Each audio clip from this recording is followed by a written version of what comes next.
guys po sa mga happy birthday. Ay, tita, happy birthday. Dani na lang may mugrit sa iyo kay dili may ka-afford of broadband. Ano, ikaw po, greet ka. Hi, tita. Birthday. Pila na edad ta? 43 na ka ba? Pero dili man halata. Or gyapon ka og mga 20s? Bitaw, mo greet lang sa imo og happy birthday. Na-receive niyo nimo ang message.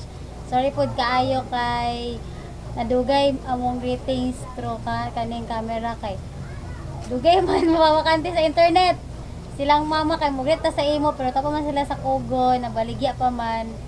Kanya siguro ang gabi eh. Basta mo greet sila sa imo lagi. Greet ka mami nina. Sige na, mawala si JM. Na siya presentation para sa imo. Happy birthday gift ko na to sa imo. Ito po, Bi. Ay, wala siya istorya. Sige, wala to istorya. Amo naman ito, nabiti para mag-greet mo sila. Birthday.